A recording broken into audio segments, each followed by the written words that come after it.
Now let's do children our fifth right, which is cultural and educational right. This is such a vast fundamental right that we understand why I'm talking about vast, because India is a land of, like we house several countries in our one country, so to speak. If you are in Punjab, it will be completely different from South India. You belong to Tamil Nadu, you came to Punjab and you will be at sea. You will feel that you are in any other country. You stay in Lucknow, you go to Srinagar, again at the same time. Right now, when we have summers, there are temperatures running in -0 in some areas of India. So there is such a vast, diversity we are dealing with in India, that it was very difficult to make same laws for everybody. But our constitution makers have done it, and children, you will be happy to know that in comparison there have been very less amendments. Amendments are changes. In constitutional language, when we make changes in the constitution, they are known as amendments. So now let's come to cultural and educational right. It comes after fundamental right number 4, right to religion, to freedom of religion. Why? Because some points will be forwarded from fundamental right number 4 only. Who has these cultural and educational rights? First we need to understand this. This was done for the protection of minorities. The religions which followers of which are less in number. So that soul of minority cannot be crushed under the weight of majority. And let's read it. They run into 2 articles, 29 to 30. And this is very easy to understand. You will understand. Article 29 says, 132 again. It gives a section of the people or whole of them the right to preserve their distinct language, script and culture. In the matter of admission to any educational institution maintained by state, admission cannot be denied on grounds of religion, color, caste, creed or sex. They can open their own schools and colleges, but they cannot deny, I read again, in the matter of admission to any educational institution maintained by state, admission cannot be denied on grounds of religion, color, caste, creed or sex.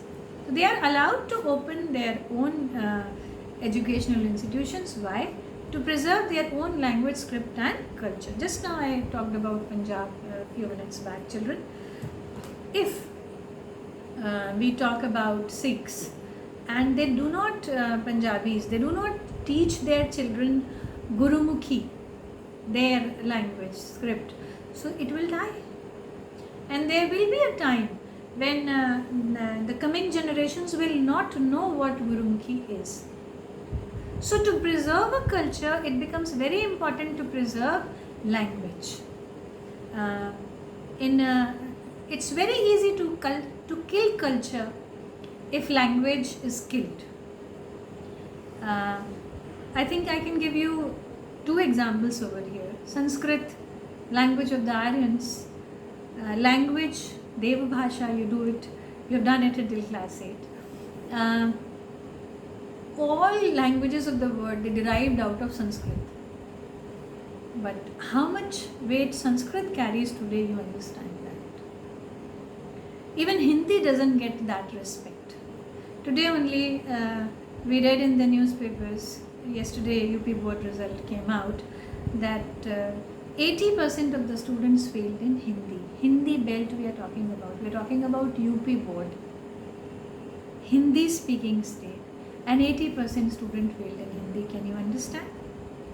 Second example I would like to give you from Franco-Prussian War. With Prussia, France fought, and Prussia was defeated. And when victory march was being taken out, then French queen saw a sad Prussian girl standing on the roadside. So it broke her heart. So queen asked that girl that, what do you want, child? Can I make you happy? So she said, don't force your language over us. It was very common that those who winners, victorious countries used to force their language also on those countries. So she said, yes, that can be done. And believe me, children, because of this particular act of that small child, Prussia won the war again, next war. Their language became the binding factor, to bring about this change. So language plays a major role in in binding people. So that's why this cultural and educational right was done. Second is minorities and educational institutions. Article 30 gives all minorities the right to establish and administer the educational institution of their choice. When we are sticking on Punjabis, then let me tell you, Khalsa College you might have heard about. So they are free to. Many a time you will find this Khalsa College in Gurdwaras only. They are free to establish their institutions to protect their culture, their language, and this is important to